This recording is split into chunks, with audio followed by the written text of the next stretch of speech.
Estamos con Ricardo Carchoffi y Valentina Delich para conversar sobre el artículo que acaba de publicar Ricardo, que se llama Pandemia, el nacionalismo sanitario, una amenaza a la gobernanza global, que ustedes van a tener el link en el sitio donde están viendo este diálogo, esta conversación.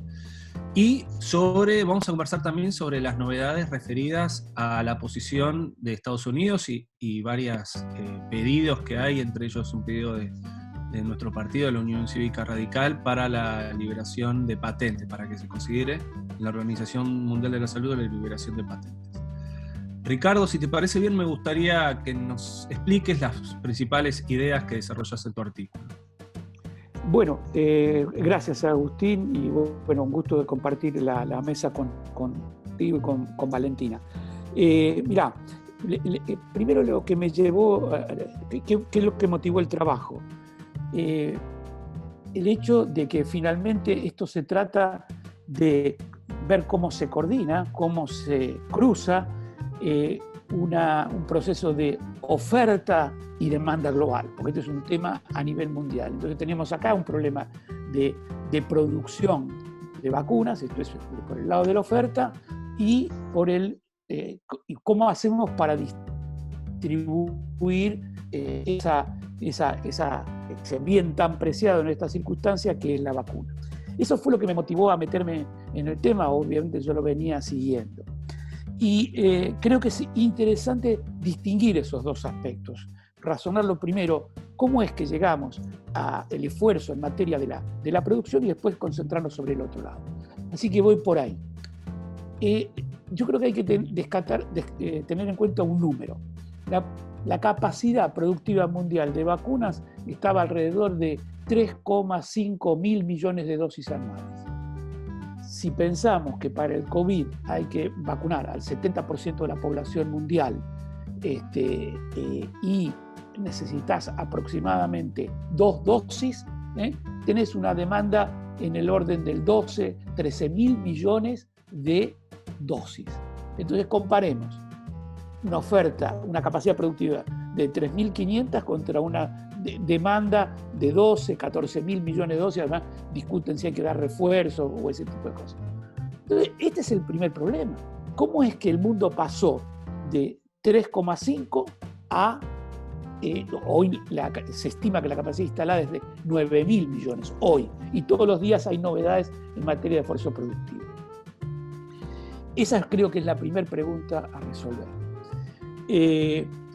Yo pude investigar un poco más de lo que está, la información es más abierta, es más disponible, el caso de la experiencia de Estados Unidos. Y ahí lo que hay es este proceso, si bien yo dije oferta y demanda, no lo resolvió el mercado.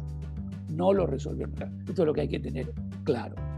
Esta fue una acción que se planificó, que se organizó en 2020, en plena administración Trump. Y recordemos que Trump era un personaje muy vocal y muy singular y opuesto a todo el tema de la vacuna, etc. Pero la administración desarrolló un esfuerzo espectacular en materia de organización de esa capacidad productiva, vinculando 3 elementos.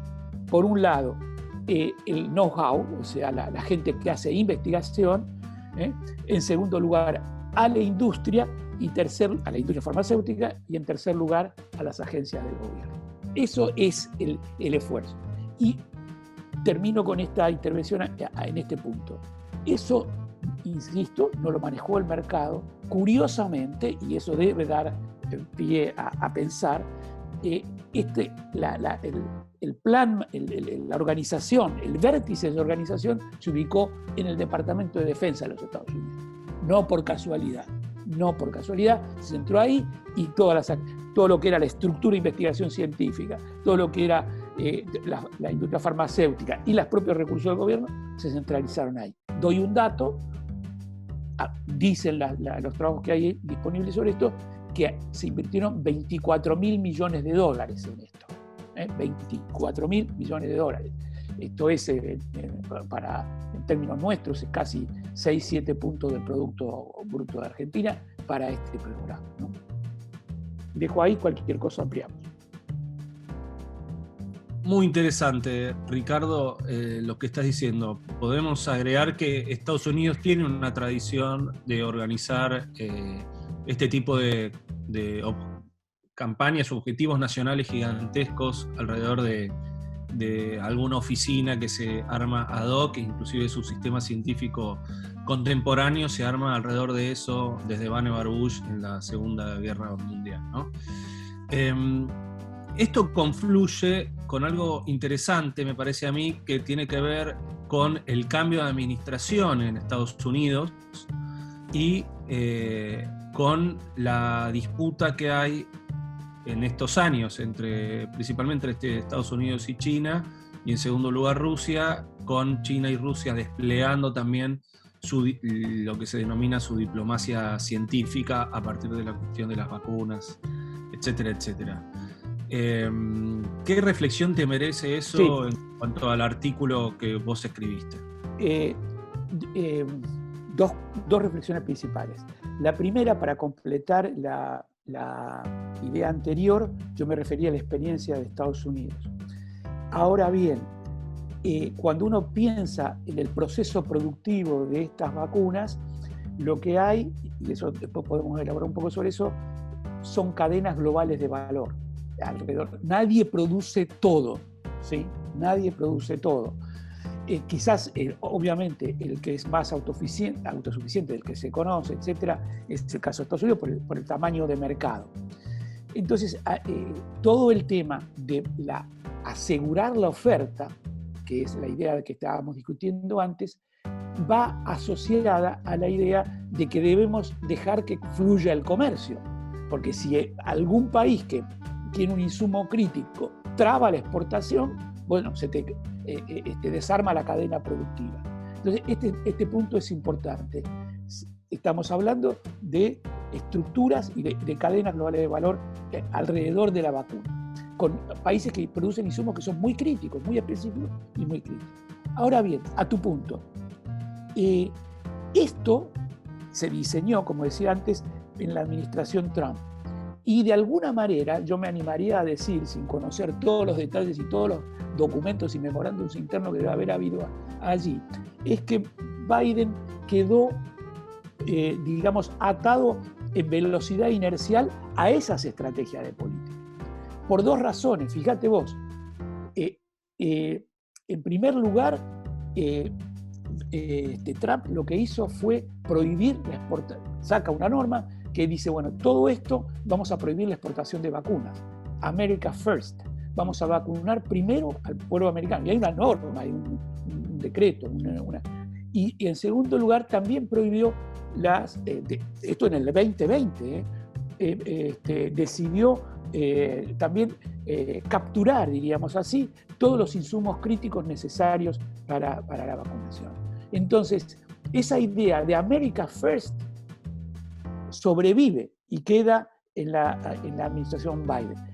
También es cierto, moderaría yo ese argumento, por el hecho de que fue tal desastroso toda la estrategia, tanto sanitaria y al principio del tema de vacunación de los últimos días de la administración de Trump, que obviamente Biden no podía otra cosa más que dar prioridad a la vacunación de la población de Estados Unidos.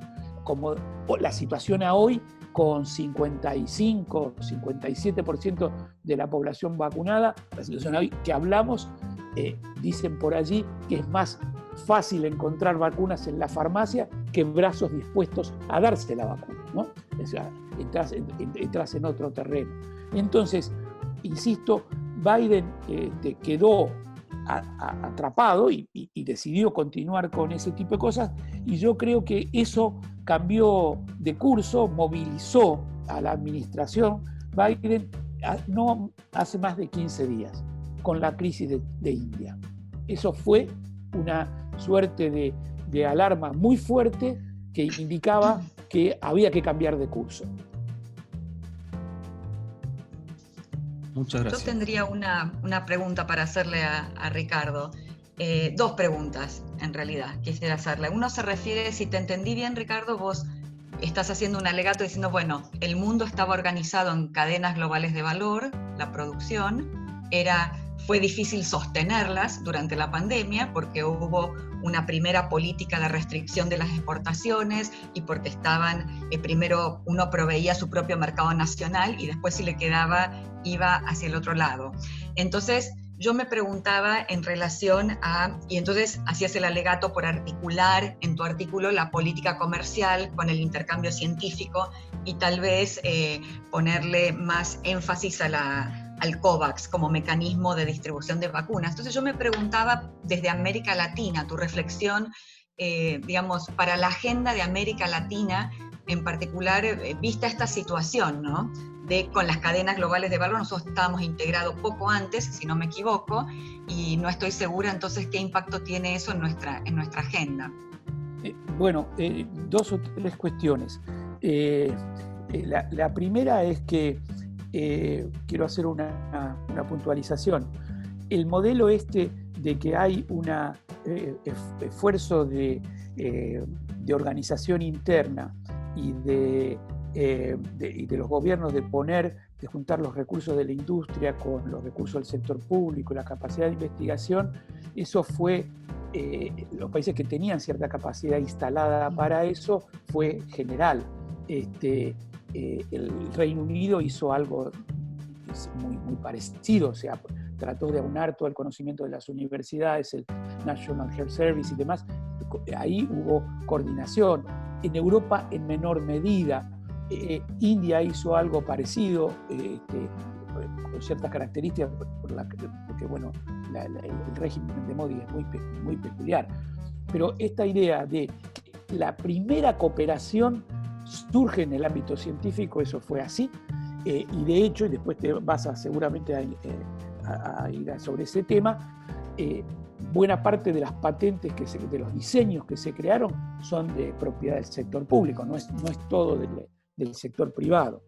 Ahora, estamos hablando de cadenas de valor muy específicas, porque de este tipo de producción farmacológica, no es, digamos, cada producción tiene una cierta singularidad. Estamos hablando de cadenas de valor alrededor de esta producción farmacológica y además de vacunas.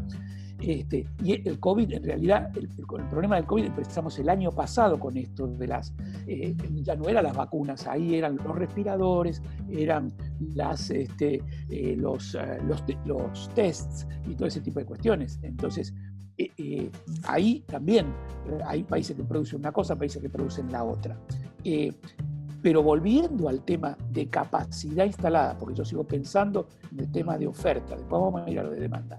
En el tema de oferta es que esa capacidad instalada está en Asia, creo que es 40 o 50, 45%, 48%, Asia, incluyendo China e India principalmente.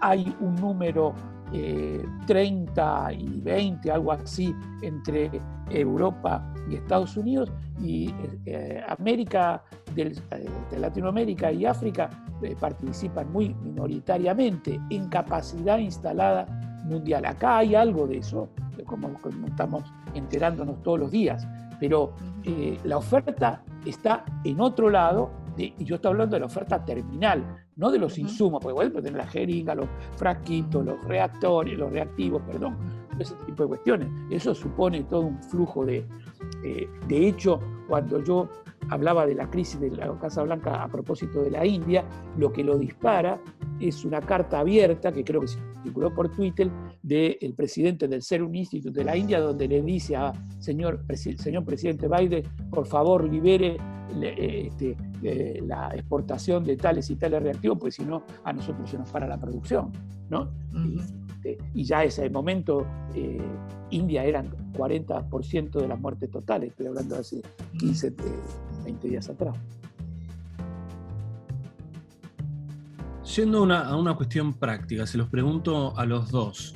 ¿En qué medida esto de la liberación de patentes y en qué tiempo podría ser una solución para la escasez de patentes, dadas las restricciones que acaba de señalar Ricardo respecto a producción y a insumos? cómo se lo imaginan, y si no es una solución inmediata, ¿para qué se hace esta iniciativa? ¿Qué está detrás de esa decisión? ¿Qué les parece a ustedes? Dejo a Valentina, yo después tomo el punto. Sí, yo para poner en contexto la decisión, el pedido de suspensión de un acuerdo internacional como es el Acuerdo sobre Derechos de Propiedad Intelectual relacionados al comercio, que lo administra la Organización Mundial del Comercio, ¿no? Eso es lo que está pedido en el tablero, que se suspendan los derechos previstos en ese acuerdo internacional. Yo, para responder, podría hacer dos pasos en mi respuesta. La primera es contextualizar este pedido en un recorrido mucho más amplio de pedidos de los países en desarrollo en relación a los instrumentos de propiedad intelectual internacionales, porque es un pedido más en una lista de pedidos que venimos haciendo sistemáticamente desde el año 2001, para ponerle una fecha precisa, un hito, que es para los países en desarrollo una fecha importante, porque es la fecha en la cual se negoció, se firmó y se puso en vigor una declaración sobre cómo era este vínculo entre la propiedad intelectual y la salud. Entonces, para nosotros hay un hito en legalmente en esa declaración. La postura de los países en desarrollo ha sido bastante consistente en los últimos 20 años, de solicitar que ese instrumento de propiedad intelectual internacional que nos vincula jurídicamente se flexibilice cuando discutemos de salud. Y esa ha sido una agenda extremadamente sistemática que hemos sostenido todos los países en desarrollo en el sistema multilateral. Entonces, pedir que se suspendan las patentes en una pandemia es muy consistente con ese derrotero a nivel multilateral.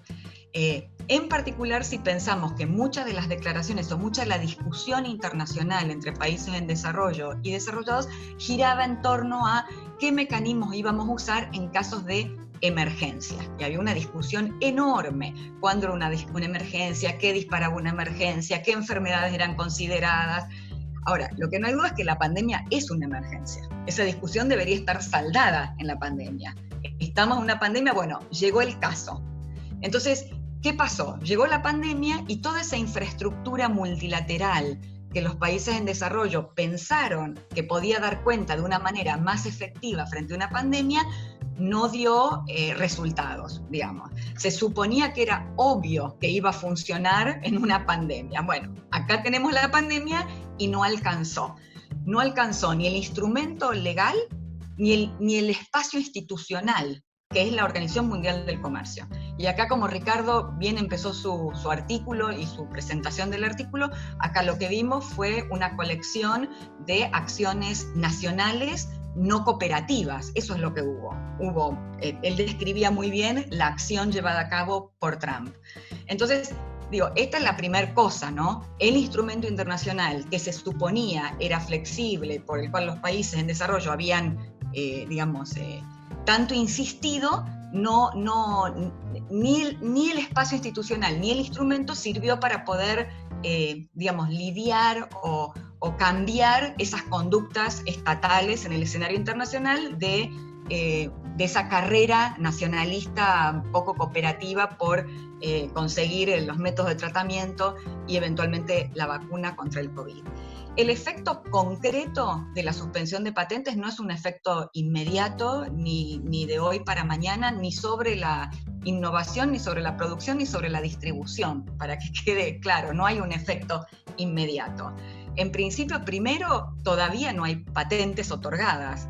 Debe haber solicitudes de patentes, todavía no podemos saber ni siquiera cuántos son, ni hemos visto el resumen de lo que se ha pedido. O sea que desde nuestro punto de vista todavía no hay patentes. Aún así la patente se abriera, eso no garantizaría todos los problemas que Ricardo señalaba en relación, él es más experto que yo en la producción, en los temas de producción, pero él creo que puede explicar, bien detalladamente por qué simplemente liberando las patentes no podemos resolver los cuellos de producción. Y vos mismo, Agustín, con todo el know-how que tenés sobre cómo funciona la investigación científica, debés saber que por el hecho de que yo libere una patente, no se produce la articulación virtuosa para la innovación, digamos, que se requiere para este tipo de pandemias. Entonces, estamos hablando de algo que en el mejor de los casos va a sembrar en este largo camino para la próxima pandemia o para los próximos episodios no inmediatos. Y la otra lectura posible es una lectura mucho más política, de un tablero mucho más amplio, en el cual esta movida de Biden no es tanto una cuestión relacionada directamente con digamos, con una mirada sobre la propiedad intelectual muy diferente de la que tiene el sistema científico-tecnológico americano, digamos, mayormente, sino más bien una jugada que permite, por un lado, como decía Ricardo, abordar la crisis de la India, y por el otro lado, desde mi punto de vista, un tablero mucho más grande de Biden volviendo a reconectar con todo lo que Trump había minado durante su presidencia, en particular la Organización Mundial del Comercio y su retiro de la OMS. Es una vuelta a la mesa de Biden, a esa mesa, mostrando de alguna manera un gesto, un algo para empezar a hablar desde los Estados Unidos. Gracias. Ricardo. Sí, voy a tu punto, desde el ángulo práctico. ¿Qué significación tiene esta decisión? Y concuerdo con lo que señalaba Valentina hacia el final. Yo diría es relativo. La solución en el corto plazo no pasa por ahí, por dos motivos. Lo primero es por el número que yo citaba antes. En realidad estás muy cerca, tenés que añadir capacidad, pero estás muy cerca de que oferta, digamos, abastezca la demanda existente. Hay que construir capacidad, pero es poco. Ahora, allí, por eso, la posición tanto de los sectores de la industria, pero también de los sectores de policy, era estimulemos acuerdos de los jugadores existentes para que amplíen la capacidad productiva. No necesitamos ir al tema de las patentes, porque en realidad los jugadores están instalados, ellos vía acuerdos pueden añadir lo que hace falta de oferta. Esa es la primera consideración. Hay un camino, uno diría, más práctico de llegada a resolver el problema. Segunda consideración, también la posición de los laboratorios. Mirá, la patente es una pequeña parte del problema que vos necesitas para producir. Es mucho más. Necesitas el know-how industrial específico, el personal súper especializado que interviene acá, etc. Con la patente no vas a resolver todo, digamos. Es una parte, necesitas el complemento. De hecho, ayer, complementó esa información, creo que fue el CEO de Moderna, dijo, sí, la verdad que a nosotros no nos preocupa, podemos entregar la patente, pero no es tan fácil llegar al producto que llegamos nosotros, se requieren otro tipo de cosas más.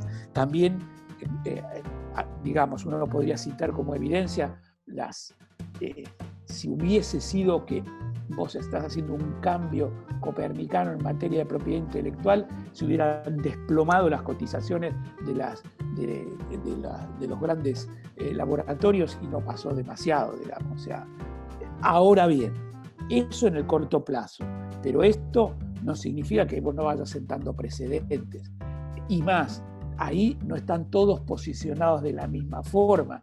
Si bien es cierto lo que decía el señor de Moderna, yo te doy la patente y no sé lo que vas a hacer, eso aplica para mí, aplica para mi vecino, pero países que tienen cierta estructura ya desarrollada, no es casualidad que quien lideró las posiciones en materia en la OMC fueron India y Sudáfrica, que ambos tienen capacidad para competir en eso. Entonces, cuidado, para ellos sí puede ser importante, insisto, no hoy, pero para desarrollos futuros. Hay un aspecto ahí, yo no lo menciono porque lo he leído, pero no puedo opinar porque no conozco, no es esa mi disciplina, es que por lo que yo observo, el desarrollo de vacunas se llega por distintos caminos, por distintas estrategias de desarrollo de tipo biológico.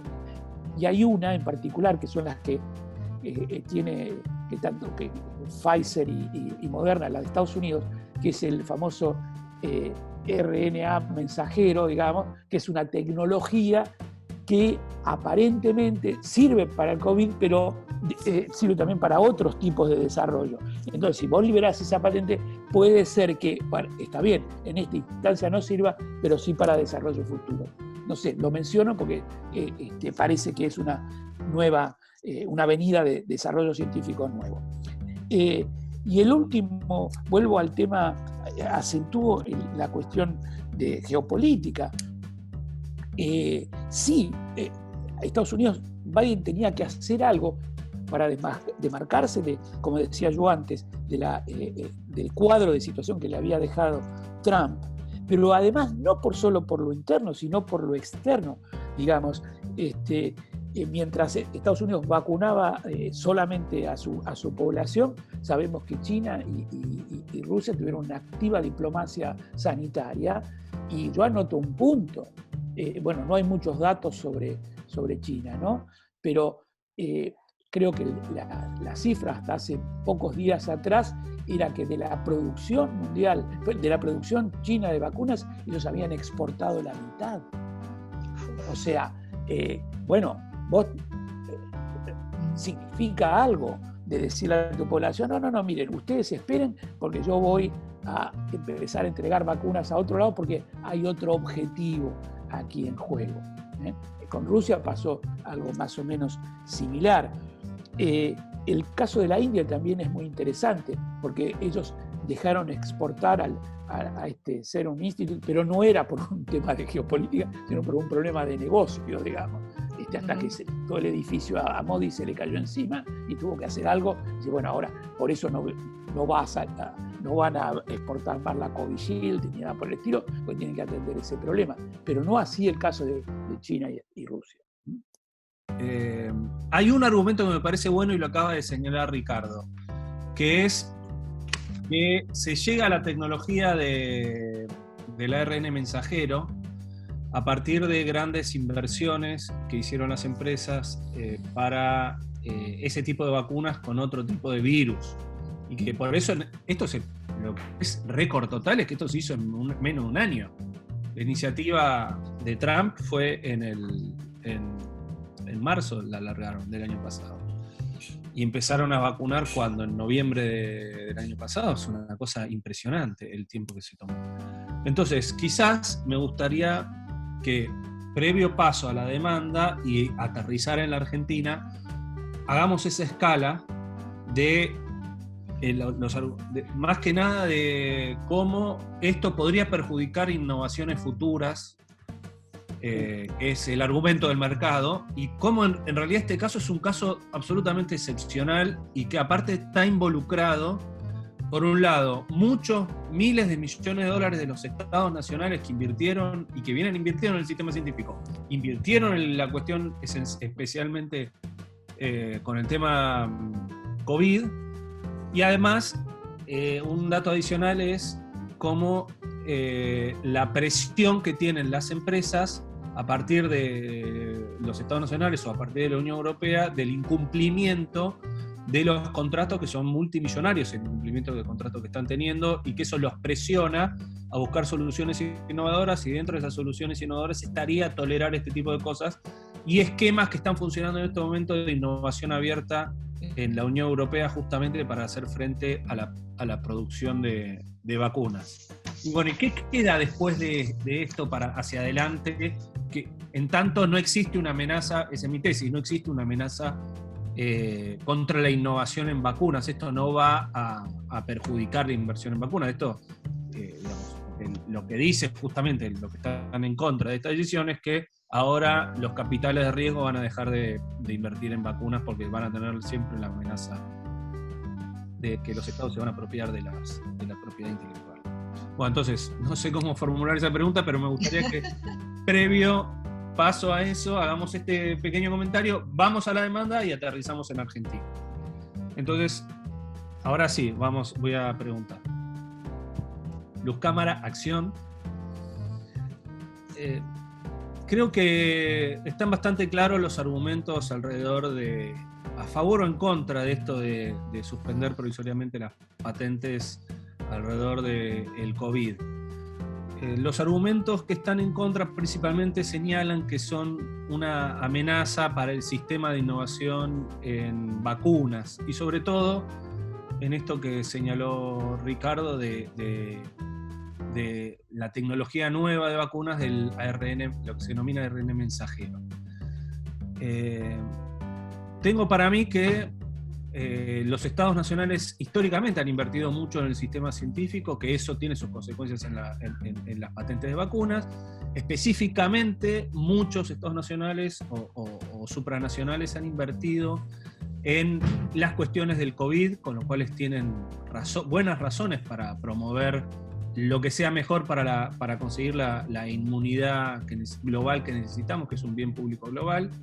Y por otro lado, el incumplimiento de contratos por parte de las empresas farmacológicas para con estados o para con, por ejemplo, con la Unión Europea, que alcanza cifras multimillonarias, también es una presión para buscar estas soluciones intermedias para facilitar el rápido acceso a las vacunas. ¿Qué reflexiones le merece eso en el presente y en el futuro en relación a la innovación en temas farmacológicos? Valentina, dale, con la patente. Yo en particular, Agustín, tengo una mirada muy particular de la situación ligada a esto que vos decías, a la excepcionalidad de la situación. Es decir, no me parece muy apropiado discutir o analizar esta situación con los estándares habituales de nuestra discusión en términos de protección de la propiedad intelectual e innovación, ese vínculo tan disputado, ¿no?, acerca de cuánta propiedad intelectual o cuán profundo o cuán estricta necesitamos para un nivel óptimo de innovación determinado. ¿Y por qué te digo esto? Porque yo particularmente me resulta extremadamente difícil de captar la lógica de un sistema que digamos, en tiempos normales el argumento es: necesitamos los derechos de propiedad intelectual porque eso es lo que hace que nosotros invirtamos en innovación y con esa especie de premio de explotación monopólica en el mercado recuperamos la inversión que hicimos. Bueno, en esta pandemia ese circuito no ha seguido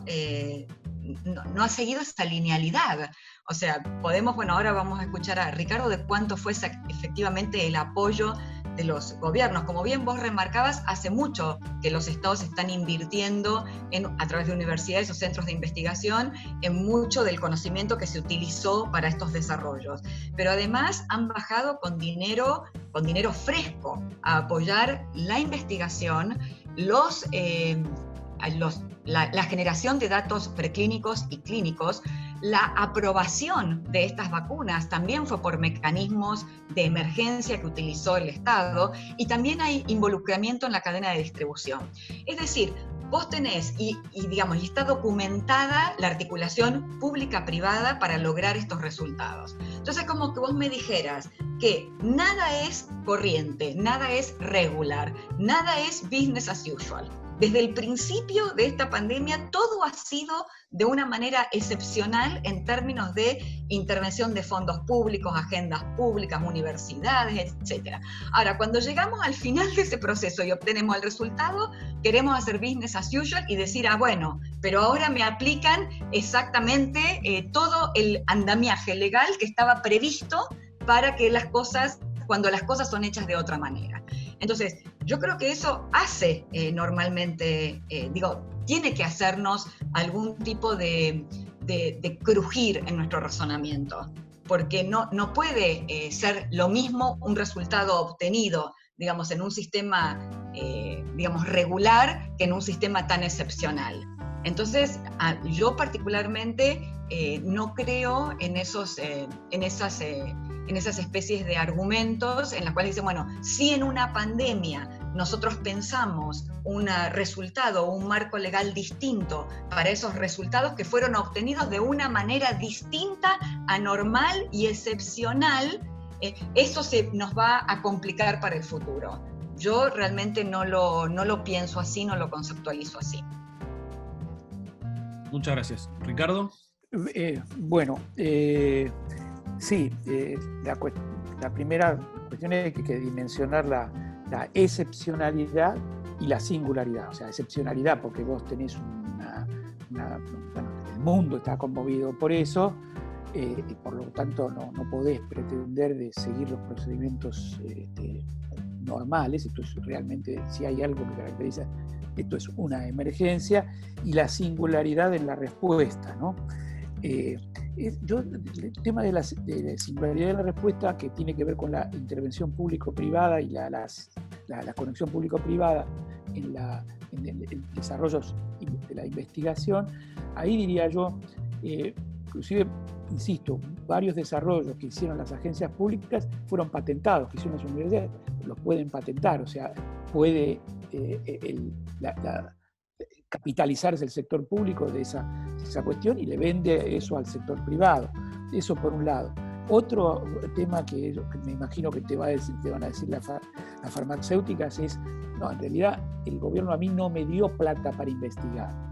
El gobierno a mí me dio plata porque me hizo contratos de venta anticipada, me dio por anticipado. Entonces, con ese financiamiento yo, sector privado, hice el desarrollo. Entonces, ahí están esos argumentos. Ahora, vuelvo al punto, diría yo. Dado la excepcionalidad, vos no podés pretender la respuesta habitual. Y diría que aplicaría el principio precautorio. Puede ser que te libere la vacuna no resuelva nada, pero si alguien puede hacer algo frente a la excepcionalidad, yo creo que es razonable decir, bueno, esto es una situación muy singular, vayamos por la liberación de las patentes. Precedente, si hacemos esto en la excepción, ¿cuánto se perjudica el futuro, el desarrollo normal de la innovación, etcétera? Dos consideraciones. Primero, esto empezó una negociación. Yo quisiera ver, y para eso van a aparecer las plumas y las consideraciones de los abogados, cómo terminan redactando la excepción al TRIPS, al acuerdo internacional. Cómo acotan que esto es una situación particular y que no da lugar al espíritu del TRIPS. Eso yo creo que va a plasmarse en la letra chica. Entonces, me parece que eso va a ser así. Entonces, la otra cuestión es que, insisto, no hay evidencia de que, el mecanismo de patentes ya tenía críticas, no es una solución, es un segundo mejor. Puede ser que es lo mejor que tenemos como otra alternativa, pero no es algo que uno esté muy confiado de la solvencia, de que es la solución óptima. No es la solución óptima, de hecho lo han usado, porque no es solamente la patente en realidad son paquetes de patentes que te traban todo. Entonces, el mecanismo es, tienes ya de partida, aún en situaciones normales, deficiencias. Mi posición final sería, insisto, principio precautorio. Dada la excepcionalidad, abrámoslo para esta circunstancia. Puede ser que necesites otras cosas, pero si a alguien le resuelve algo, bueno, está bien. Pero vuelvo al punto, esto es un capítulo y yo no sé cuán importante es frente al problema que tenemos hoy, que es cómo se distribuyen las patentes existentes, la producción existente, el mecanismo de compra y todo lo demás. Muy bien, Ricardo. Muchas gracias. Vamos entonces a ese punto que me parece esencial y que vos muy bien desarrollás en el artículo, que es, tenemos vacunas, miles de millones de vacunas disponibles, viendo la imagen general desde el punto de vista de la historia de la humanidad, lo que ha pasado entre el año pasado y es una cosa sensacional, porque hemos tenido vacunas para hacer frente a la pandemia en menos de un año, lo cual es un hito histórico extraordinario que se agradece a la ciencia y al conocimiento y al desarrollo que nuestra especie ha hecho de instrumentos y de mecanismos y de políticas para que podamos alcanzar este gran avance que es poder hacer frente a esta pandemia con vacunas en un tiempo récord. Pero, como señalas en el artículo, la distribución de las vacunas es extremadamente desigual y está cortada principalmente por cuestiones de riqueza. Los países más ricos acceden a vacunas mucho más rápido que los países menos ricos y más pobres. Hay un problema en la cuestión de la demanda, hay un problema en la cuestión de la asignación de las vacunas. ¿Qué reflexión te merece eso? Bueno, así como yo te decía que en el esfuerzo de producción se dio cita a una gran cooperación, un gran mecanismo de coordinación entre sector público y sector privado, el tema de distribución no. Por un lado está la oferta y por el otro lado hay gente que venía a comprar vacunas, que fueron los gobiernos nacionales. Los oferentes finales de esas vacunas son los laboratorios, no hay otro, y ahí operó sí un problema extraordinario, enorme, porque bueno, los laboratorios fueron haciendo contratos de venta anticipada con los gobiernos, vas a saber en qué orden te ponen en la entrega, y bueno, ahí hay un problema, digamos, que curiosamente, obviamente, si uno mide los contratos, no las entregas ni las vacunaciones, los contratos que tienen firmados los laboratorios, sí se da esta situación que anotábamos antes.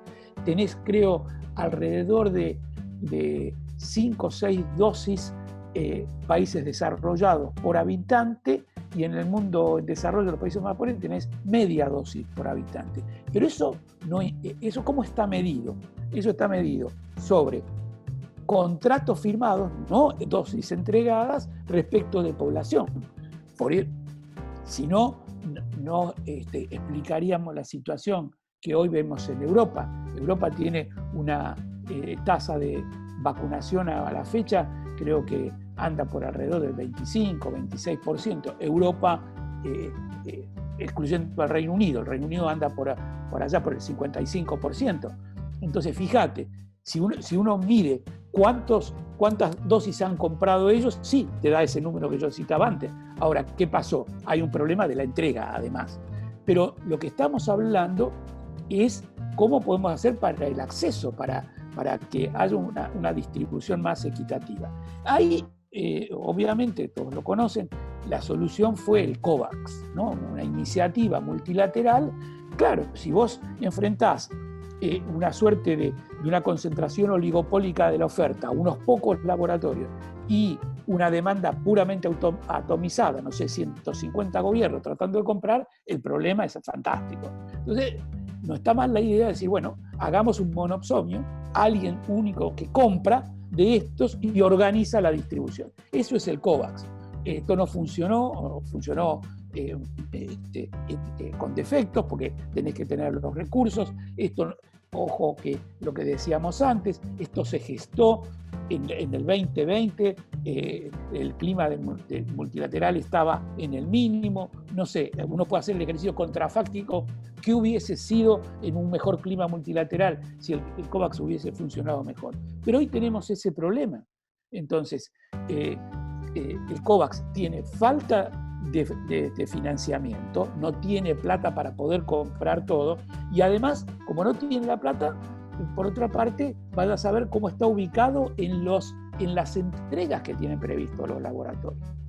Entonces, ahí hay un problema. Allí saben ustedes que en el COVAX hay países que participan comprando, es decir, entregándole al COVAX los recursos, y hay otros que, como no los tienen, dependen de la ayuda multilateral para comprar. Pero bueno, la situación es esa. América Latina, América del Sur, que vi los datos muy recientemente, el promedio es hoy en día 16% de la población con una dosis. En África es 3% hoy. Entonces, a la verdad, es que, fíjate vos, estábamos comentando antes la situación explosiva de la India. Nosotros ya tuvimos un atisbo acá con Brasil, ¿no? Que después reaccionó, pero igual Brasil tiene, está creo en el promedio regional, 16-17% de población con al menos una dosis. Entonces, a este ritmo, bueno, ¿cuánto tardás para inmunizar a estos, digamos, llegar al 60-70% para asegurar la inmunidad? Entonces, es un problema.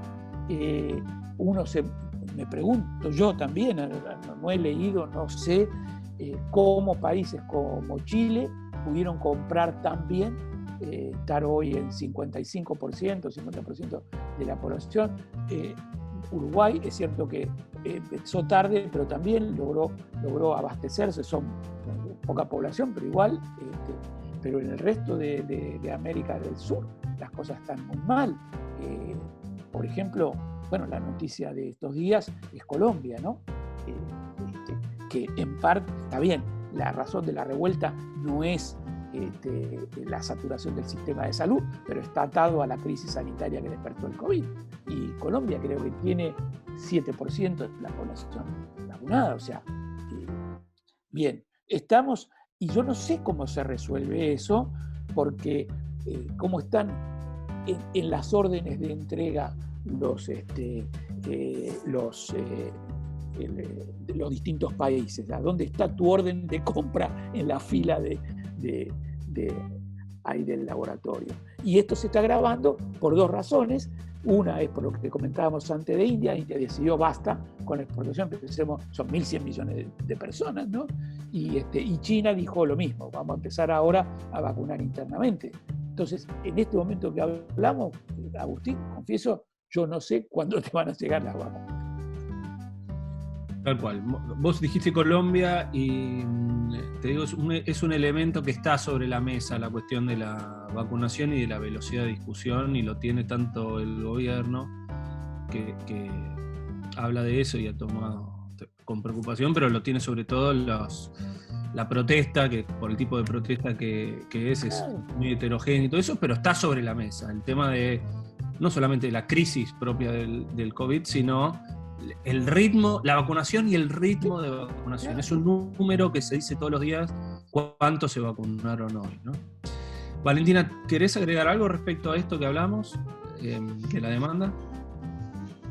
No, la verdad que ha sido muy claro, Ricardo, y muy comprensivo de la situación. Mi única reflexión escuchándolo a Ricardo es que me parece que en nuestro país el año pasado deberíamos haber hecho muchas estrategias simultáneamente en atención a una pandemia y no tal vez quedarnos con una única opción o media opción, sino que habría que haber hecho, visto ese análisis, mi reflexión casi de sentido común es cómo no este país no trató de jugar a todas las bandas posibles, ¿no? Incluido el COVAX, que decía Ricardo, con todos sus problemas. El COVAX te permite acceder hasta un 20%, si no me equivoco, Ricardo, ¿no? De tu población. Sí, podés inmunizar hasta el 20%, o sea, podés reservar y pagar hasta un 20% de tu población, y nosotros creo que ni siquiera usamos ese cupo. Es el cupo. Entonces hay ahí una... Rechazaste, creo. Sí. Exacto, hay una acción, me parece, un poco displicente, por decirlo menos, en relación a lo que es una pandemia y a lo que tendría que haber sido una acción simultánea en todos y cada uno de los frentes posibles, ¿no? Yo ahí coincido totalmente con Valentina. Creo que a la Argentina tiene, por un lado, el fenómeno, digamos, económicos de no pertenecer a los países más ricos, ni a los que cuentan con gran capacidad de producción de vacunas, si bien tienen un sistema científico-tecnológico bastante sólido y con cierto know-how tecnológico sobre todo, o capacidades instaladas para que vos puedas desarrollar, hacer el principio activo de una de las vacunas más importantes o más relevantes que hay, que se hacen acá en la Argentina.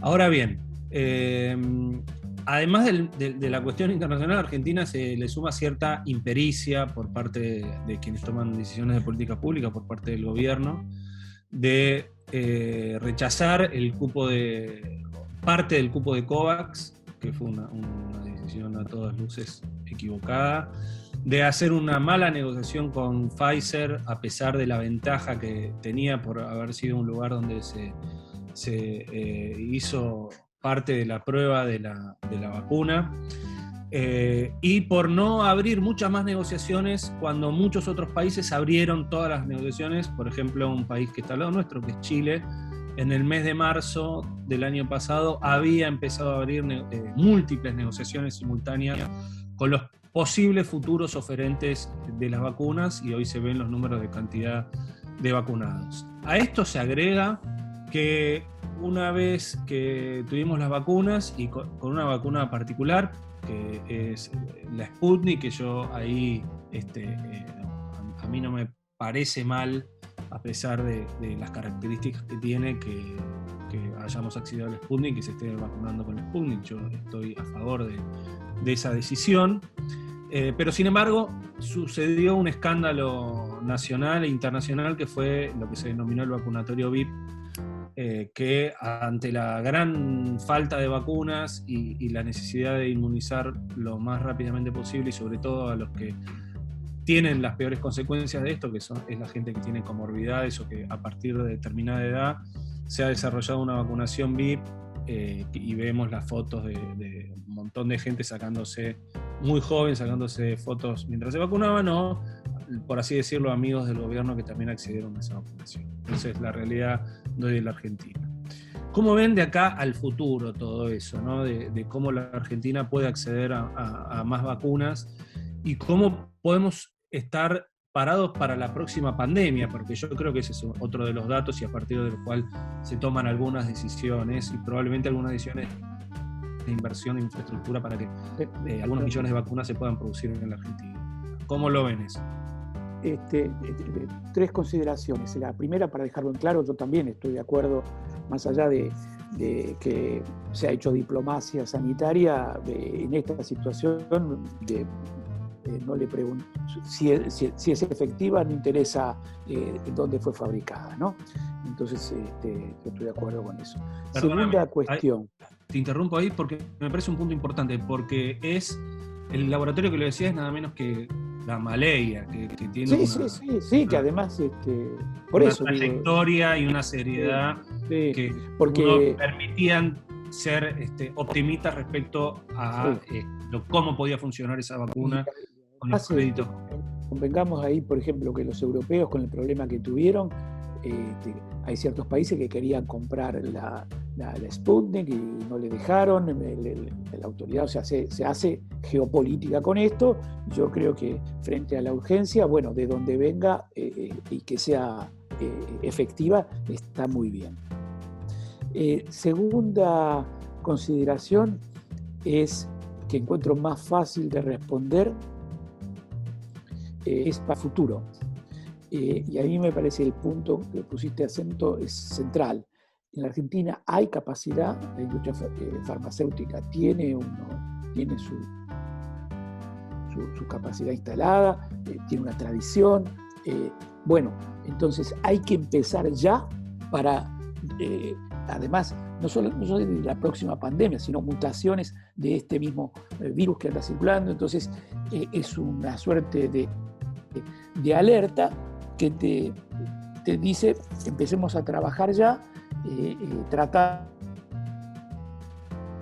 de acuerdos internacionales, etcétera, para que vos puedas contar con cierta, digamos, capacidad de respuesta en el futuro. Precisamente porque tenés cómo hacerlo. No es como en otras situaciones donde tenés que empezar a inventar la rueda.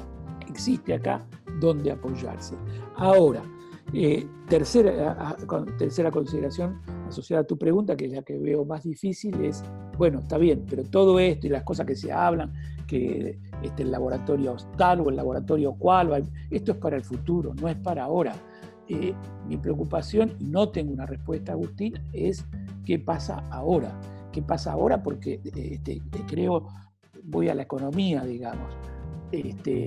Si vos mirás los números del nivel de actividad, es claro como el agua, digamos.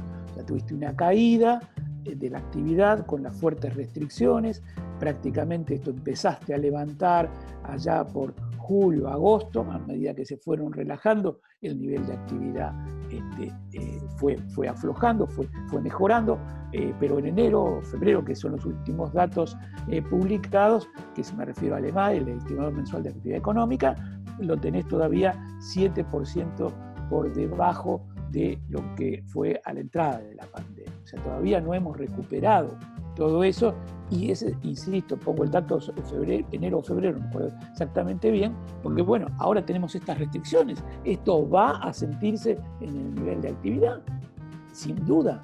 O sea, vamos a por lo menos enlentecimiento, sino una caída, además de los costos fiscales. O sea, va a tener que dar algún tipo de ayuda para paliar esto cuando tenés unas finanzas públicas agotadas. Contra el dato duro de 16-17% de la población vacunada.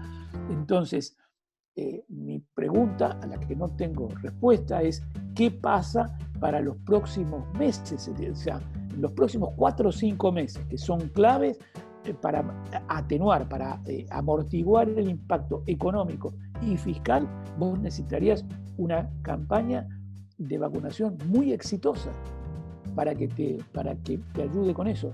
Y yo no sé si vas a tener el volumen de dosis que necesitas, la verdad no desconozco, no sé cuándo tengo los datos, pero sí sé que si vos no haces algo rápido en los próximos 4 o 5 meses, vas a tener un impacto fuerte, tanto económico, de vuelta del empleo, y ni hablemos del costado social, que es el que más duele de todo esto, ¿no?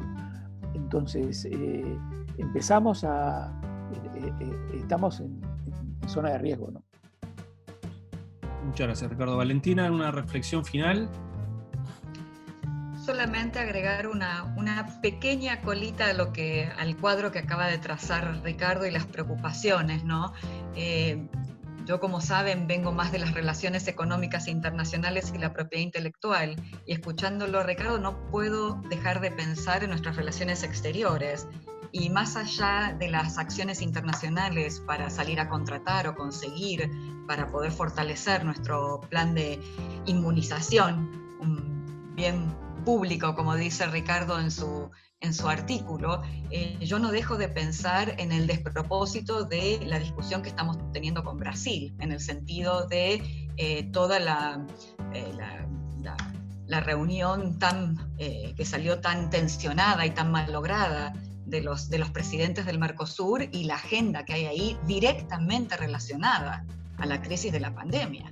O sea, no solamente pensándolo como una agenda conjunta que no se aborda en el Mercosur, las alertas sanitarias, la repatriación de brasileros y argentinos, la producción de la vacuna. O sea, excede largamente el comercio la pandemia, y eso debería estar primero en nuestra agenda con Brasil. Entonces, bueno, mi única colita a la agenda inmediata que hizo Ricardo es un llamado a que se refocalice nuestra política exterior en términos de compras y compromisos para fortalecer nuestro plan de inmunización, sino también nuestra agenda con Brasil. Sí, y si me permitís decir, totalmente de acuerdo, y haces muy bien en mencionarlo. De hecho, escribimos cosas al respecto. Ciertamente Mercosur tiene que tener, no puede, en realidad es muy difícil de explicar cómo no tenés un programa de cooperación del bloque destinado a atender este problema. Entonces ahí hay un espacio a cubrir, es inexplicable, inexcusable, diría yo. Por otro lado, si nos atenemos al discurso inaugural del nuevo ministro de Relaciones Exteriores de Brasil, de hace cosa de un mes y medio, así él dice, nuestra primera prioridad es el tema sanitario, lo dice. Y Brasil va a tener, y ya dijo, además está teniendo una posición fuerte en esta materia que discutíamos antes de la negociación OMC. Entonces allí hay una natural convergencia para sumar posiciones, para a sumar argumentos y para trabajar en ese frente, también en el frente multilateral. O sea, en el plano de la cooperación intra-Mercosur y también en una cooperación, un acercamiento de posiciones en la agenda multilateral sobre este tema. Pero todo esto es un poco para el futuro.